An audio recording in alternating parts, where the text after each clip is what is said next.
আসলে কথা তো এখানে আসলে আনুষ্ঠানিকতার মতোই মনে হচ্ছে, একটা ঐতিহাসিক ক্ষণ নিশ্চিতভাবেই। আমরা একটা বড় অভ্যুত্থান করেছি, অনেক রক্তস্নাত এই অভ্যুত্থান, এবং এই অভ্যুত্থান আমাদের একটা ডিরেকশন ঠিক করে দিয়েছে। পথ পদ্ধতির মধ্যে কিছু পার্থক্য হয়েছে এবং সেই পার্থক্যের জায়গাটা যেহেতু আমরা অনেকগুলো দল, আমাদের শ্রেণী পেশার সংগঠন, ব্যক্তি, দেশের জনগণ সর্বোপরি ছাত্র, শ্রমিক, জনতা সবাই মিলে এক অভ্যুত্থান করেছে।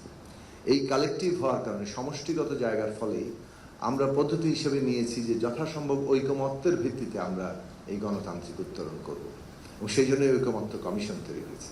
এইটা প্রাথমিকভাবে যেটা একটু আগে বলা হয়েছে যে অনেক সময় মনে হয়েছে যেটা হয়তো অসম্ভব কিংবা এটা নানাভাবেই শেষ পর্যন্ত সফল হবে না, কিন্তু এইটা বাংলাদেশে, এবং এটা বাংলাদেশের যে দৃষ্টান্ত হলো আমাদের দেশের ইতিহাসে যেমন নতুন, তেমনি দুনিয়ার জন্য একটা দৃষ্টান্ত হবে যে সমষ্টিগতভাবেও একটা যাকে বলে rules of the game, polity নির্মাণের জন্য যদি আন্তরিকতা থাকে এবং পেছনের জনগণের আকাঙ্ক্ষা থাকে তাহলে সেইটাতে আমরা পৌঁছাতে পারি, এবং সেইটা সম্ভব হয়েছে। ফলে অনেকগুলো পথে আমাদের দ্বিমত আছে। আমরা কি একটা বিপ্লবী উত্তরণে যাব, এটা কি বিপ্লব হয়েছে, নাকি আমরা আসলে বিদ্যমান সংবিধানকে বিবেচনায় রেখেই আমরা ঠিক বৈপ্লবিক লক্ষ্যটাকে অর্জন করব।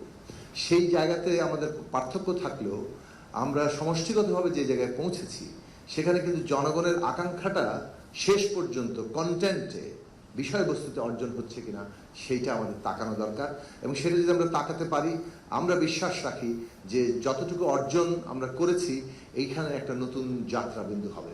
এবং প্রফেসর ডক্টর মোহাম্মদ ইউনূস, সহসভাপতি প্রফেসর আলী রিয়াজ, এবং আমি সবার নাম এখানে উচ্চারণ করলাম না, আমাদের ঐকমত্য কমিশনের মাননীয় সদস্যবৃন্দ, প্রত্যেকের যে ঐকান্তিক প্রচেষ্টা, বিশেষভাবে বাংলাদেশে এই ঐকমত্য কমিশন গঠন এবং এই ধৈর্য সহকারে এটাকে এগিয়ে নিয়ে যাওয়ার ক্ষেত্রে আমি মনে করি বাংলাদেশের ইতিহাসে এমনকি এই উদাহরণ বহু জায়গায় ব্যবহৃত হবে, স্বর্ণাক্ষরে লেখা থাকবে আপনাদের নাম।